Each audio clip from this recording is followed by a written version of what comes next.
Bom dia, boa tarde, boa noite, sejam muito bem-vindos a mais um episódio Entre Taças de Vinhos com Elis Cabanilhas e hoje nós vamos falar sobre vinhos da Inglaterra. Vinhos da Inglaterra, é isso mesmo, você não ouviu errado. Da mesma forma que é muito estranho um inglês ouvir falar de vinhos brasileiros, para nós brasileiros ainda é muito estranho ouvir falar de vinhos da Inglaterra e para isso eu convidei o meu amigo Paul Tudgay, inglês. Ele é importador da Rootstock, distribuidora aqui em Curitiba e não teria ninguém melhor para falar de vinhos da Inglaterra do que um inglês. Seja bem-vindo, Paul. Obrigado pelo convite. Estou muito feliz de estar aqui falar com os vinhos novos, né, mas excelentes do meu país. Tenho bastante orgulho. Foi com você que eu degustei meus primeiros vinhos da Inglaterra, então foi muito interessante a experiência. Eu queria contar para o pessoal que acompanha o podcast sobre essa novidade para nós, mas na verdade a produção de vinhos na Inglaterra remonta à época dos romanos, não é? Só é novo agora. Exatamente. E obviamente as mudanças de clima, que não são as mudanças que acontecem recentemente, mas durante 2.000 anos sempre mudou, sempre tinha épocas mais frias, épocas mais quentes, que tinha mais produção. Durante os 1500, 1600, aumentou bastante a produção de vinho, maioria pelas as igrejas, os monges, né, os monastérios. Daí parou de novo e entrou mais cerveja, mais whisky, e hoje em dia ninguém conecta o nome inglês ou britânico com vinho, apesar que fora da produção é um país muito influente nos negócios de vinho. Sempre foi, desde os tempos idos, os ingleses ditaram tendências, ditaram o mercado. Exatamente. Se não fosse o papel de vocês, talvez a gente não estivesse aqui hoje falando sobre isso. Sim, então eu tenho um discurso sobre isso, porque é uma das perguntas mais comuns. A primeira pergunta mais comum que eu recebo é, pô, o que está fazendo aqui, tá louco? Segundo é, o que um inglês sabe sobre vinho? Porque ele sabe que eu trabalho com vinho importadora. Eu preciso explicar sobre a história, né, da França, de Bordeaux, de Champagne, vinhos italianos, vinhos espanhóis, Jerez, vinho Porto, e a conexão com o mercado britânico que os britânicos levaram para o resto do mundo, né? Sim. Durante a época do Império Britânico, que era um terço do mundo. Então, a gente teve bastante influência sobre a cultura de vinho e o estilo de vinho. O estilo de vinho Bordeaux, hoje em dia, é encorpado, rico no estilo que influenciou os vinhos do Novo Mundo, né? Que foram feitos para o mercado britânico. Champagne seco também, era doce. Os britânicos gostaram, preferiram um vinho mais seco. E Jerez, vinho Porto, foram feitos junto com os ingleses, direcionado para o paladar do britânico. E agora trazendo para essa realidade atual de produção de vinho na Inglaterra, a mudança climática está sendo catastrófica praticamente no mundo todo. Sim. Mas para a Inglaterra foi muito interessante na produção de vinho, porque com esse aquecimento global ali, as maisons de champanhe estão se vendo em maus lençóis. Sim. Porque eles estão perdendo talvez um pouco da acidez, do frescor, pelo aumento de temperatura. E a Inglaterra, por onde está localizada, está recebendo alguma dessas maisons, como Pommerita, Tangier, que já estão com propriedades lá, já estão produzindo bons espumantes by England, é isso mesmo? Exatamente. Então, o clima do sul da Inglaterra, porque é o sul da Inglaterra que é a região, parte da Inglaterra mais viável para a produção de vinho. Assim que você chega na minha cidade, que é Birmingham, que está bem no meio, pessoas talvez não conheçam, mas conhecem Peaky Blinders. É a cidade da Peaky Blinders. Norte da Birmingham começa a ser mais frio e mais chuvoso. Tá? O sul, Londres, em volta de Londres, você tem um clima bem melhor, bem mais sol, bem mais calor e um pouco mais seco. O clima do sul, regiões como Kent, como Surrey, como Sussex, é o mesmo clima hoje em dia que Champagne era 10, 15 anos atrás. Então, em termos de clima, agora é adequado. E é interessante que o solo também é muito parecido, né? Tanto que as mesmas variedades que são, né? É o mesmo pedaço de solo. É o mesmo pedaço. O mesmo pedaço de calcário, que você acha em umas partes de Champagne, Côte de Blanc, mas você acha em Chablis, em umas partes do Vale do Loire, chamado Kimmeridgian soil. É um tipo de calcário, que uma época, milhões de anos atrás, era abaixo do mar. Então, são umas conchas pequenas, compressadas, né, até solo, tá? Então, mas é o mesmo pedaço de solo que sobe o mar, né, o British Channel, e ele desce o mar e sobe na Champagne, em Chablis e sobe lá no sul da Inglaterra. Os famosos White Cliffs of Dover, uma margem bem famosa da Inglaterra, na praia, parede de calcário, de pedra, sim, assim, né? de calcário, faz parte da mesmo pedaço. O nome Kimmeridgian, que é o nome desse solo, vem de uma vila no sul da Inglaterra, em Kent, chamada Kimmeridge. Então, foi nomeado pela uma vila na Inglaterra. Então, você tem solos adequados, você tem agora clima, mas tem duas características de produção de vinho na Inglaterra que faz a produção difícil, que é o preço, produção... Pequeníssima produção, né? Quem visitou a Inglaterra sabe que é um país com custos altos, né? Pequena produção, pelo fato que é um clima fresco, né? E tem competição com champanhe. Assim. Que E é interessante só a gente até pontuar, para quem está meio perdido nessa questão, o que eles estão produzindo ali na Inglaterra. As mesmas variedades permitidas em champanhe estão se dando muito bem no sul da Inglaterra. Então, Chardonnay, Pinot Noir, Pinot Meunier. Por isso que a gente está falando que realmente estão se produzindo verdadeiros champanhes ali na região do sul da Inglaterra, não é? E precisa a acidez, precisa clima fresco para fazer a qualidade. Acidez, não é? Para aguentar o processo, a gente toma champanhe e espera para um frescor intenso, e o processo de envelhecimento em garrafa que faz as borbulhas, né? Ele precisa acidez para... E essa produção desse espumante, ele é praticamente na totalidade pelo método tradicional. Com certeza. Então, nossa proximidade da champanhe ajuda em termos de know-how. Então, você tem bastante enólogos. Essa troca de conhecimento. Troca de ideia e equipamento também, que Champagne tem o melhor equipamento para espumante do mundo e elas são inovadoras de equipamentos novos também. Então, Champagne está na frente da produção de espumante no mundo inteiro, tá? É o padrão, a referência. Então, tem troca de ideias, troca de know-how, enólogos e acesso de equipamento boa também. E investimento vindo da França para sul da Eles já estão mirando um futuro que talvez não vão conseguir sustentar por muito tempo uma produção com esse padrão de champanhe na região. Sim, mas tem que competir com champanhe, que é quase impossível. Champanhe tem um nome tão forte. Sim. Então, a gente pensa hoje em dia ainda, esse foi feito, não aconteceu de acidente, né? Celebração, aniversário, casamento, pensa em champanhe, espumante. Esse foi feito, esse foi criado. Esse é um resultado de um marketing com bastante sucesso. Então, difícil, quase impossível competir com essa história, né? E até porque o preço que está chegando aqui no Brasil hoje, de alguma coisa que chega desses espumantes, vem alto, né? O que é 700, R$1.200 a garrafa, pouco, e né? essa é a realidade, porque esse é um fato. Esse é o custo de produção de vinho na Inglaterra. Então, ele chega na prateleira na Inglaterra o mesmo preço do que champanhe. Tá? Então, o preço médio é igual. Os melhores que eu provei na Inglaterra, tive chance de provar um Gosbourne, Blanc de Blanc, safrado, sensacional. Um dos melhores espumantes que provei foi 60 libras, que é o quê? R$500, R$600 garrafa. Então, o preço de um champanhe prestige na Inglaterra. Sim.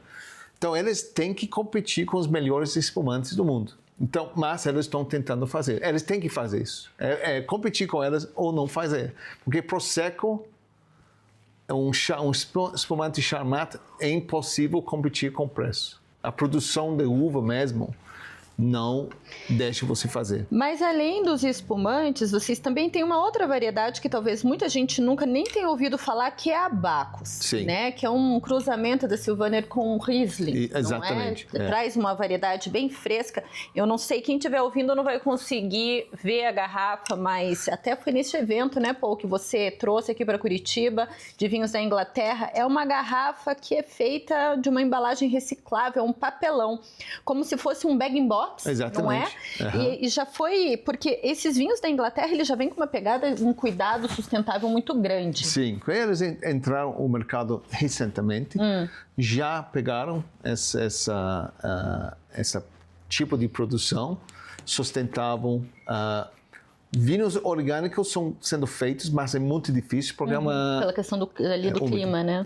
Então é muito mais difícil, já é caro produzir, então adiciona mais custos que o cliente final acaba de pagando, né? Mas em termos de sustentabilidade de logística, esse, para mim, é o futuro.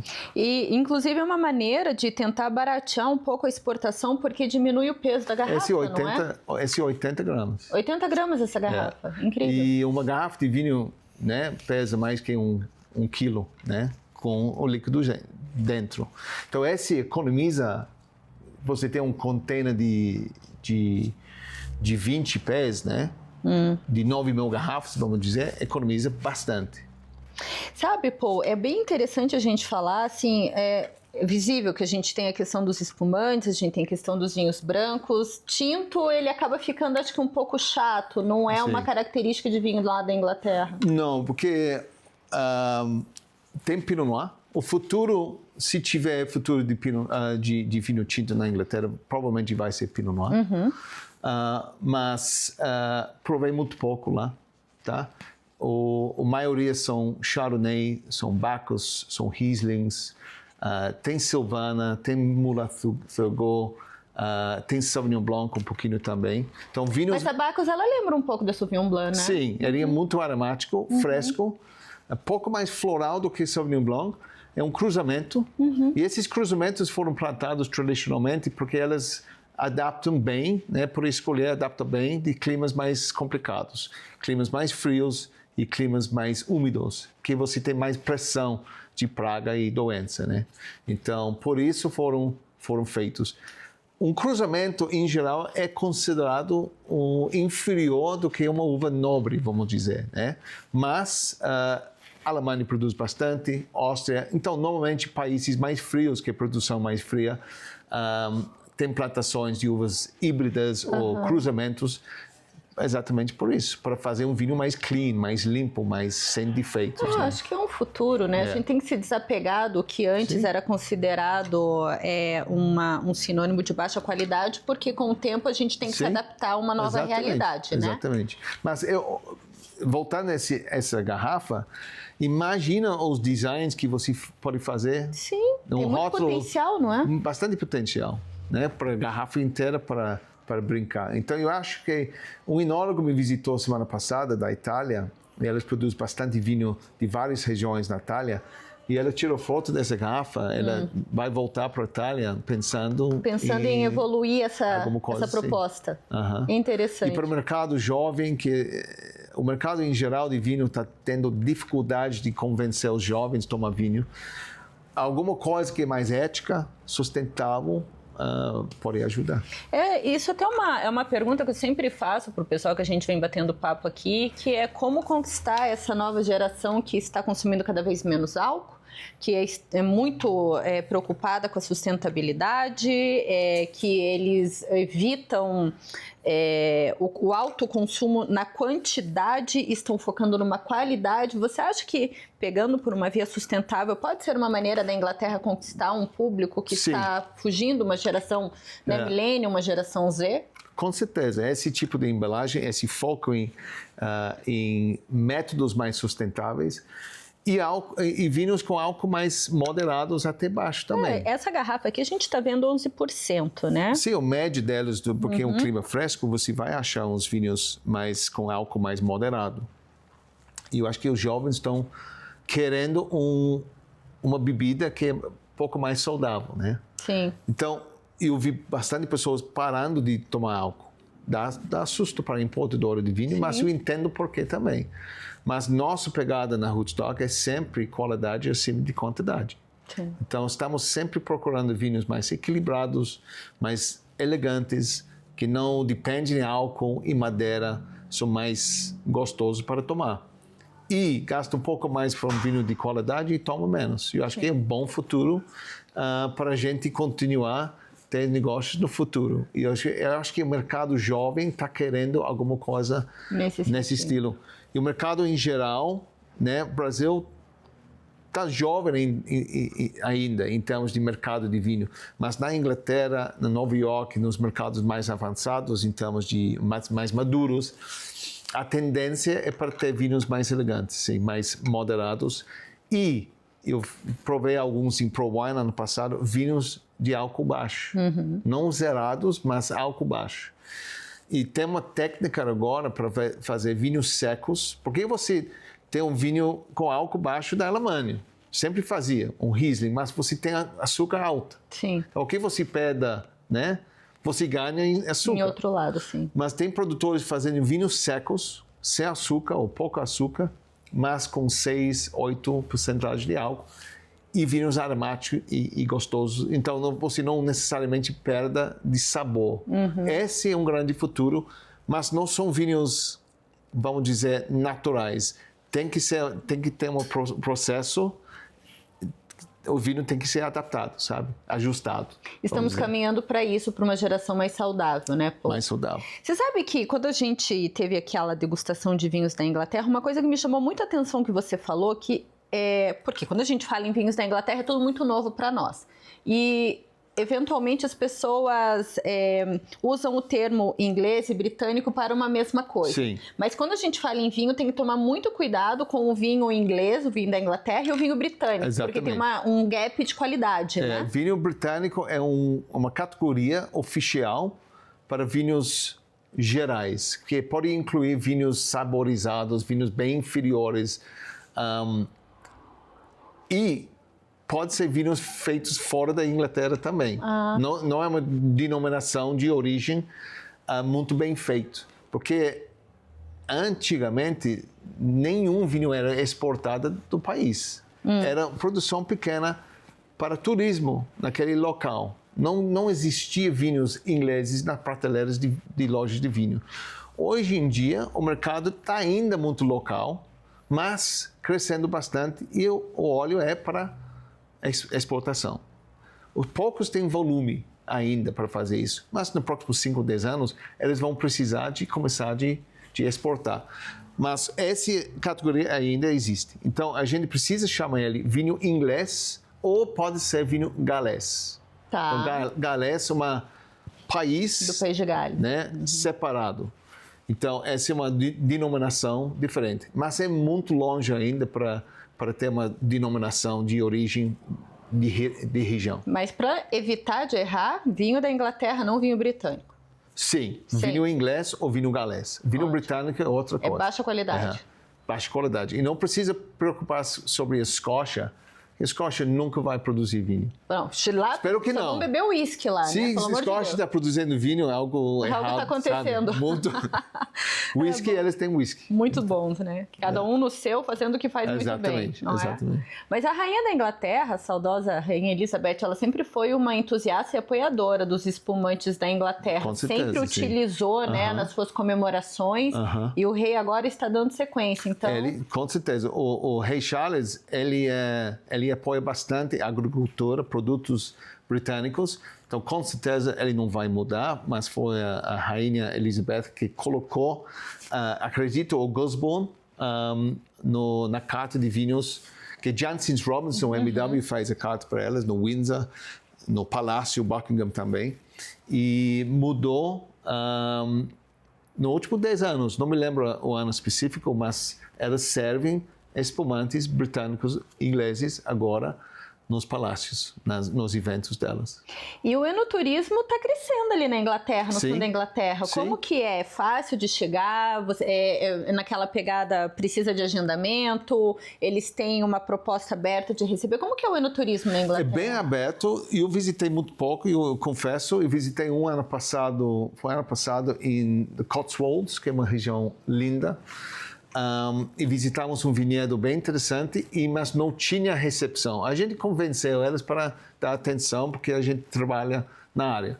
Mas normalmente tem que marcar uma degustação guiada, no estilo mais Chile, sabe?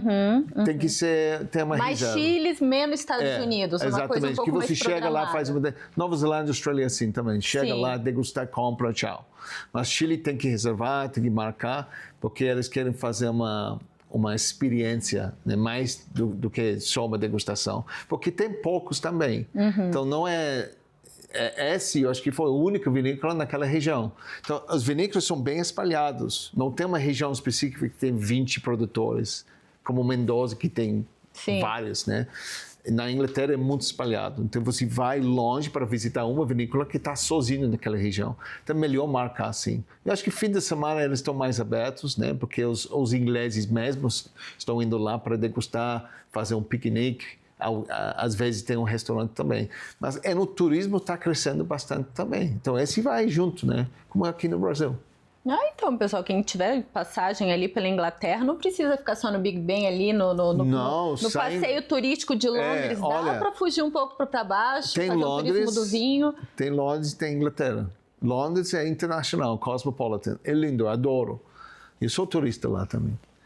Mas sai uma horinha de Londres, pega o carro e é um país bonito. A Inglaterra é verde, é muito bonito, muito bonito. Tem vilas antigas, bastante história, e agora tem vinho. Tem vinho. E quem quiser, degustar um espumante inglês, um Bacchus, onde encontra? Você acha que encontrou até no mercado aqui, Sim, né? tem 2 importadoras por enquanto. Angeloni, supermercado Santa Catarina, Paraná.